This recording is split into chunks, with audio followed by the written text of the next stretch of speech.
बेजुबान जानवरों की तकलीफ को देख उनकी मदद के लिए आगे आने वालों की संख्या बेहद कम है।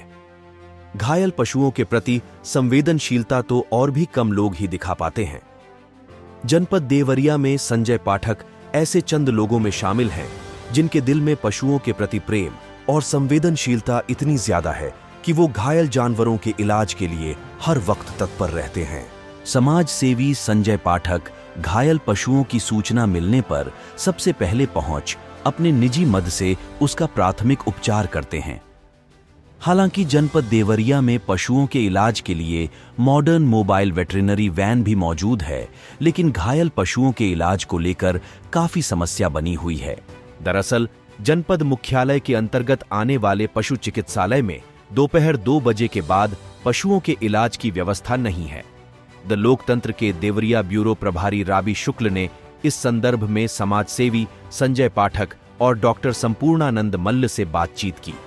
देवरिया पशु चिकित्सालय सुबह से 2 बजे दिन तक काम करता है। उस समय तो पशुओं की सेवा हो जाती है, डॉक्टर रहते हैं, अवेलेबल रहते हैं। लेकिन सबसे बड़ा प्रॉब्लम क्या है कि 2 बजे के बाद से अगर कोई पशु घायल हो जाए, रात में एक्सीडेंट हो जाए, पशुओं का कुछ हो जाए, तो कोई डॉक्टर न कंपाउंडर कोई नहीं रहता है, जिससे पशु दवा के अभाव में, ट्रीटमेंट के अभाव में मर जाते हैं, खत्म हो जाते हैं। संजय पाठक जी, पूरी जानकारी आप दें। देवरिया जनपद में पशुपालन विभाग की स्थिति इतनी दयनीय हो गई है, यदि कोई पशु रात के समय घायल अवस्था में आपको मिल जाएगा तो उसका इलाज करने वाला कोई नहीं मिलेगा। पशु अस्पताल 2 बजे बाद बंद हो जाता है। 2 बजे के बाद से कोई डॉक्टर आपको नहीं मिलेगा, कोई कर्मचारी नहीं मिलेगा। अगर दिन का मामला है तो 4-5 बजे तक यदा कदा मर्सी के आधार पर कोई डॉक्टर कंपाउंडर मिल गया, फोन करने पर देखिएगा, आ भी गए तो देख लिया। लेकिन रात के समय अगर कोई पशु घायल हो जाए या नाले में गिर जाए तो ये नहीं है कि मतलब पशु डॉक्टर मौके पर पहुंच जाए, ऐसा कहीं नहीं है। अगर उनको फ़ोन किया जाएगा तो वो बता देंगे कि हम यहाँ हैं, वहाँ हैं, रात में हम लोग नहीं देख सकते हैं। और उसके बाद से अगर नगर पालिका को फ़ोन किया जाता है कि आप अपनी गाड़ी लेकर आइए, नाले में पशु गिरा हुआ है, उसको निकलवाना है, गौ माता है, बछड़े हैं, साढ़ है, या कुत्ता भी जो भी गिर जाता है, नाले में भी गिर जाते हैं भी, तो उनको भी निकलवाने के लिए नगर पालिका को फ़ोन करते कि अपनी गाड़ी भेजिए, निकलवाइए और इसको गौशाला में रखवा दिया जाए। डॉक्टर आएंगे, अपना देखेंगे, अगर नहीं आएंगे सुबह देख लेंगे, या प्राथमिक उपचार जो संभव होगा, जो जितना प्राथमिक उपचार तो कोई भी कर सकता है, तो उतना तो सबको अधिकार है, तो किया जाएगा। नहीं डॉक्टर हैं, लेकिन नगर पालिका भी कहती है कि हम 5 बजे के बाद से हमारे सब कर्मचारी घर चले जाते हैं, हमारे पास कोई व्यवस्था नहीं है। हमने इसके लिए कई बार तत्कालीन कलेक्टर जेपी सिंह से भी कहा था, उसके पहले वाले कलेक्टर से भी कहा था, और वर्तमान कलेक्टर को भी हम पत्र, मतलब आप लगातार इस बारे में सरकार को बता रहे हैं? सरकार को बता रहे हैं, लेकिन कोई उस पर नहीं। हमने कई बार बताया कि सरकार को बताया, हमने कलेक्टर को भी बताया, लिखित बताया कि इसके लिए कमेटी भी गठित हुआ है जो गवर्नमेंट ने किया। SPCA पशु क्रूरता निवारण समिति, उस संगठन की जिम्मेदारी बनती है। कलेक्टर उसके पदेन अध्यक्ष हैं, CDO उसके उपाध्यक्ष हैं, अब बाकी अन्य विभागों के लोग उसके सदस्य, जिसमें से एक सदस्य हम भी हैं। कई बार हमने लिखित रूप से कहा कि रात के समय पशु घायल होते हैं तो आप इनके लिए नगर पालिका को एक्टिव करिए। नगर पालिका भी, EO नगर पालिका भी इसके मेंबर हैं। कमेटी तो बनी हुई है, लेकिन कभी उसकी मीटिंग नहीं होती है। आज 5 साल हो गए, आज तक उसकी मीटिंग नहीं हुई।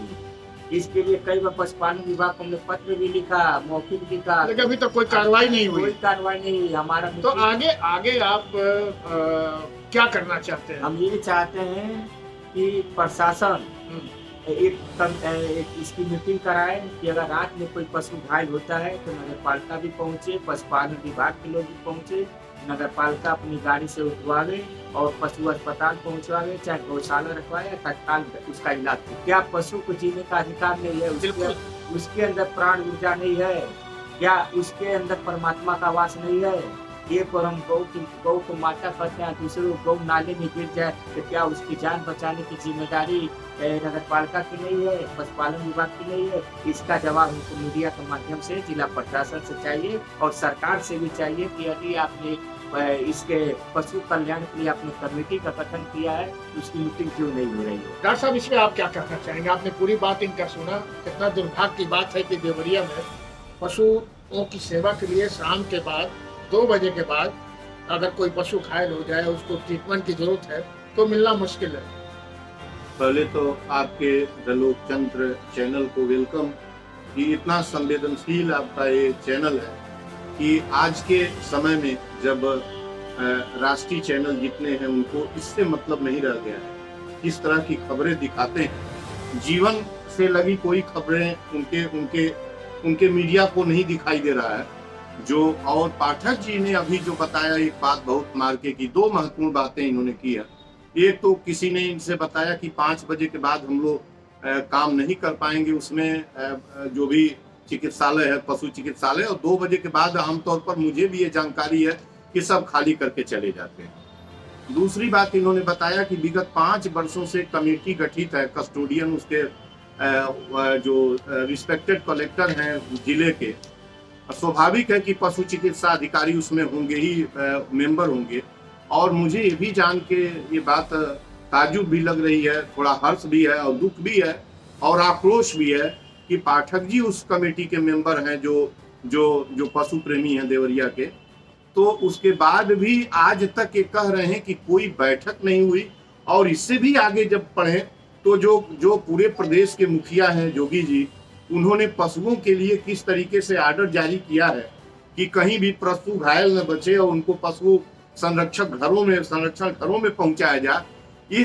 इसके बीच कहीं कोई किसी तरह का हमको संबंध नहीं दिखाई दे रहा। जब मैंने एक चिट्ठी लिखी है कलेक्टर साहब को, अखंड जी को, कि आप इस तरीके से मैंने लिखा है कि डिस्ट्रिक्ट हॉस्पिटल में और जो है डिस्ट्रिक्ट पशु चिकित्सालय में डॉक्टर एक सर्टेन समय के बाद नहीं रहते, कंपाउंडर नहीं रहते, कोई इंटरटेनर नहीं रहता है। आप ये सुनिश्चित करिए कि वहाँ जो है दोनों हॉस्पिटलों में पूरे 24 घंटे डॉक्टर्स और इंटरटेनर और जो भी उनके जरूरी स्टाफ हैं वो रहें। और मैंने कलेक्टर साहब से कहा है कि एक अपडेट करा दीजिए, इस तरीके का हॉस्पिटल में पशु चिकित्सालय में डॉक्टर रहना चाहिए 24 घंटा, कम से कम कंपाउंडर रहना चाहिए। जिले का हॉस्पिटल है और यह मुख्यमंत्री का सख्त आदेश है, इसके बाद भी एक कमेटी नहीं है। मैंने कहा है कि यदि इसमें किसी तरह की ढिलवाई होगी, अन्यथा मैं कलेक्टर साहब जो श्रीमान अखंड जी हैं, इनके दरवाजे पर मैं सत्याग्रह करूंगा। मैंने इनको बता दिया कि सत्य और अहिंसा की जो मेरी विरासत है उससे इसको चलने नहीं दूंगा। 7 दिन के अंदर पूरी तरीके से जिले का चिकित्सालय, पशु चिकित्सालय पूरी तरीके से रन करना चाहिए, 24 आवर डॉक्टर रहना चाहिए, नहीं तो बंद कर दें, छोड़ के चले जाएं इस जिले को। ये मेरा है।